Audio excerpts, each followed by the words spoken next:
Olá, mulheres, bom dia. O meu nome é Daniele Furtado, eu sou filha do Senhor e sou psicoterapeuta de mulheres. E hoje eu quero conversar com vocês a respeito de iniquidade. Quantas vezes já ouvimos falar esta palavra em pregações, ministrações e nas escrituras? Mas será que temos a verdadeira compreensão do que é iniquidade? Se nós formos ver a tradução do grego, iniquidade significa distorção, mistura ou desvio. Também já ouvi falar que iniquidade é um pecado cauterizado, no qual a pessoa não se sente mais culpada, acha que está correto, mas é um pouco mais profundo que isso. Também já ouvi falar que iniquidade pode ser um pecado sexual, vergonhoso, escandaloso. Também está correto, mas ainda tem algo um pouco mais profundo do que isso. E para nós entendermos um pouco mais o que significa iniquidade, nós precisamos olhar para as Escrituras por meio da Bíblia, que é o nosso manual, e ver que a palavra de Deus aponta 3 situações que nos afastam da presença de Deus. A primeira delas é o pecado, a transgressão, que seria a rebelião, e a iniquidade. Se nós lermos o capítulo 34 de Êxodo 34, versículo 6 e 7, nos diz: Passando, pois, o Senhor perante ele, clamou: O Senhor Deus misericordioso e piedoso, tardio em irar-se, grande em beneficência e verdade, que guarda a beneficência em milhares, que perdoa a iniquidade e a transgressão e o pecado, que ao culpado não tem por inocente, que visita a iniquidade dos pais sobre os filhos e sobre os filhos dos filhos, até a 3ª e 4ª geração. No Salmo 51, no verso 2 e 3, nós vemos a seguinte palavra: Lava-me completamente da minha iniquidade e purifica-me do meu pecado, porque eu conheço as minhas transgressões e o meu pecado está sempre diante de mim. Veja bem, nós vamos perceber que em muitas traduções a palavra iniquidade ela também é traduzida como maldade, culpa, injustiça, maldição e pecado. Porém, uma das melhores formas de descrever o que é uma maldição é o efeito da iniquidade, ou seja, a iniquidade ela é uma causa de maldição.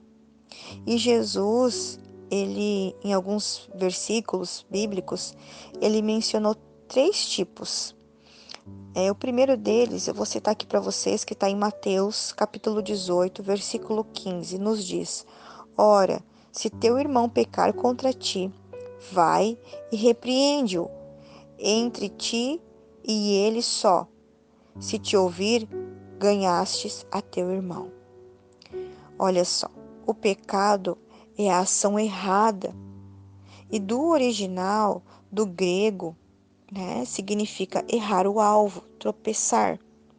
Assim, nós entendemos que a ideia de pecado não é um erro comum, mas é algo eventual, algo ocasional, algo casual, um acidente de percurso, um tropeçar. Você está andando pelo caminho e tropeçou. Já a iniquidade, ela é diferente, pois são erros frequentes, onde a pessoa erra constantemente no mesmo pecado. É uma pessoa que a mente sempre, por exemplo, assim, que está sempre mentindo, né? Toda a vida, essa pessoa ela é envolvida em mentiras. E isso não é propriamente um pecado de mentir, algo casual, mas é uma prática de pecado. Isso significa que isso já faz parte dela, ou seja, é uma iniquidade, já passou a ser um desvio de caráter. Nós vemos também em Mateus 24, no versículo 12, as escrituras que o Senhor nos diz: e por se multiplicar a iniquidade, o amor de muitos esfriará. Aqui Jesus ele está nos falando sobre um problema futuro, né? Um futuro a respeito de iniquidade, de maldição, que por causa da iniquidade, né, o amor ia se esfriar, né? E com isso ia ocasionar o quê? Esfria a vida com Deus. Nós também vemos no caso da transgressão, ou seja, uma rebelião, né? O pecado, quando está no nível de transgressão, ele ainda está na esfera mental, na esfera psíquica, onde a pessoa ela está maquinando o mal. Ainda não há uma ação, mas esse pecado está num nível nos pensamentos, né? É uma forma mental. E nós podemos ver isso lá em Mateus. Mateus 5:28 também nos diz assim: Eu, porém, vos digo que qualquer que atentar numa mulher para a cobiçar, já em seu coração cometeu adultério com ela. Ou seja, quando você está pensando, né, desejando no pensamento, você ainda não praticou, mas você está pensando, então você está transgredindo uma lei do coração, né? Uma lei do coração que deveria estar gravada no seu coração, uma lei do espírito. E uma pergunta: como pode pecar sem fazer algo?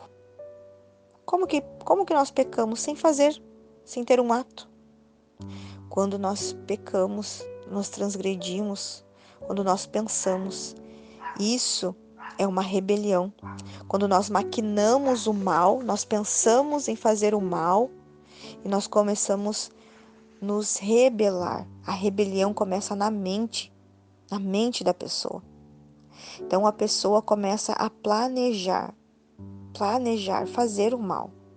E depois começa a compartilhar com alguém, compartilhar com mais pessoas as suas intenções, a fim de começar a seduzir, trazer pessoas que se associem àquela ideia, que se alianciem com aquela ideia de praticar o mal, de fazer algo, de tal plano de rebelião seja executado. E se nós pararmos para ver, esse foi o pecado de Lúcifer. Lúcifer fez exatamente isso. Quando Lúcifer ele começou a regimentar outros anjos para fazer uma grande rebelião, que na verdade o caos ele é gerado através da rebelião. É a ideia de alguém gerar um motim. Então, se nós formos observar, quais foram os pecados de Lúcifer? O orgulho e a rebelião. Isso nós vemos no livro de Ezequiel, Ezequiel 28, do versículo 15 ao 16, que diz para nós: Perfeito eras nos teus caminhos, desde o dia em que fostes criado, até que se achou iniquidade em ti. Na multiplicação do teu comércio, encheram o teu interior de violência e pecastes. Por isso te lancei profanado do monte de Deus e te fiz perecer, ó querubim cobridor, do meio das pedras afogueadas. Veja só. Nós podemos parar e pensar, um comércio no céu? Aqui a palavra está nos falando de uma negociação de persuadir outros anjos. Ou seja, Lúcifer ele estava vendendo a sua ideia, o seu plano maligno, né, para outros. Então nós precisamos buscar através das escrituras entender o que é iniquidade, o que é pecado, o que é uma transgressão, para que podamos ser livres, libertas. Nós podemos ver que existe uma diferença que é apontada na palavra de Deus referente ao que é a ação e o que é a prática da ação. Então nós podemos ver através do que foi dito aqui que o pecado é um ato falho, é algo ocasional e ele é perdoado, né? Mas a iniquidade, ele é um pecado constante, algo constante. E nós vemos que nós podemos ser perdoadas da iniquidade. A iniquidade ela pode ser removida do ser humano, pode ser removida da alma, do corpo humano.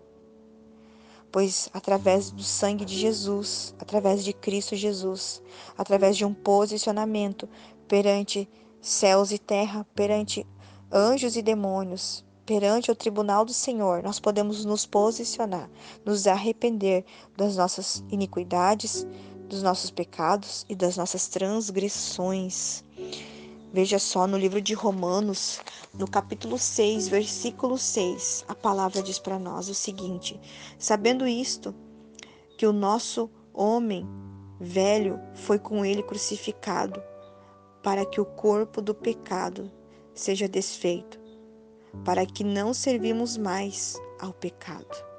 A Bíblia está nos falando sobre um corpo de pecado, para que esse corpo de pecado seja desfeito, pois há uma sujeira dentro da nossa estrutura física, dentro da nossa alma.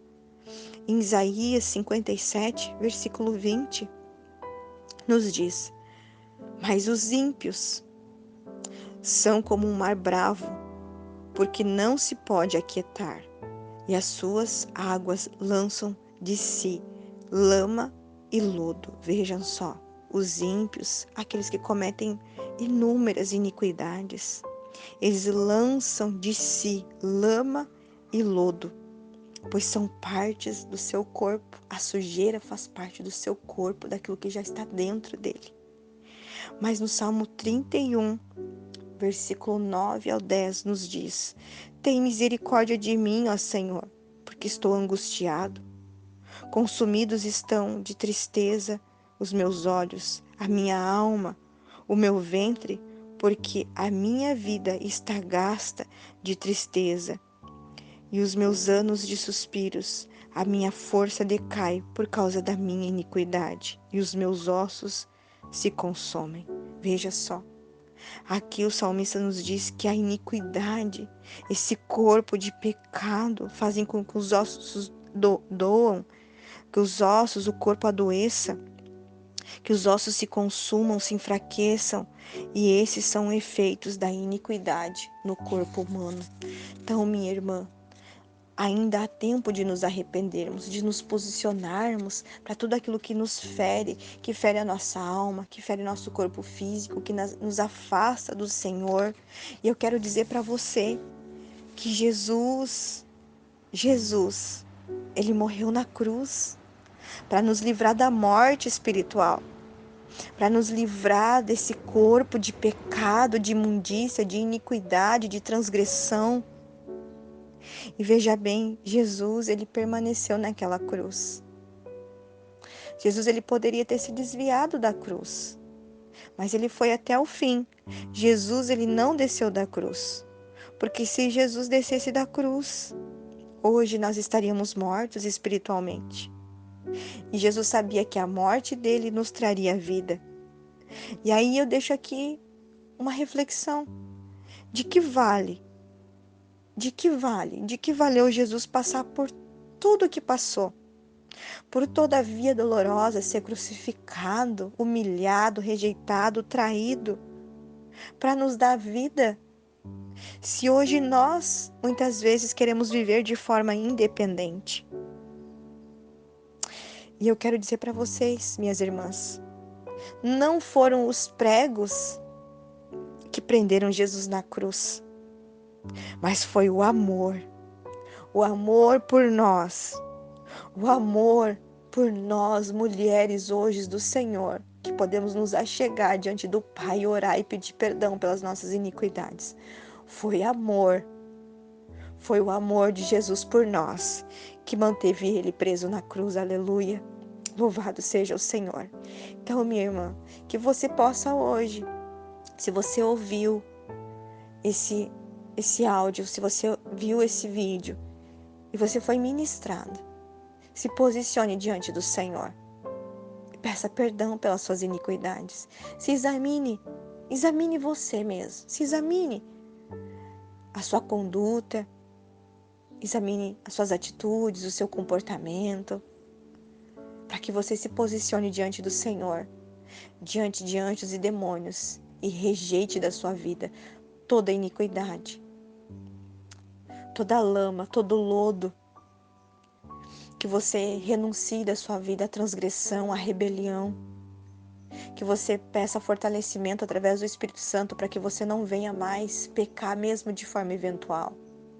Eu sei que nós sempre seremos pecadores, que nós jamais seremos perfeitas como nosso Senhor e nosso amado Jesus Cristo. Mas nós podemos nos posicionar.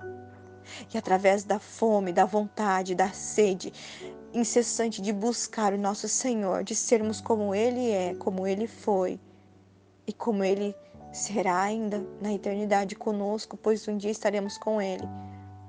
Essa vontade, esse desejo vai nos ajudar a sermos transformadas dia após dia, dia após dia, e nós vamos poder nos achegar cada dia mais perto do Senhor. Porque as nossas iniquidades, as nossas transgressões, as nossas rebeliões, os nossos pecados eventuais já não vão mais nos afastar do Senhor. Porque através de Cristo Jesus nós somos justificados e nós somos limpos e purificados de todo pecado. Amém? Em nome do Senhor Jesus, que o Senhor abençoe a sua vida, a sua casa, que você seja livre, que você jamais se esqueça que Jesus morreu naquela cruz para nos fazer livres, para sermos livres. Foi para a liberdade em Cristo que Ele nos libertou. Amém? Que o Senhor abençoe a sua vida. Em nome de Jesus. Amém.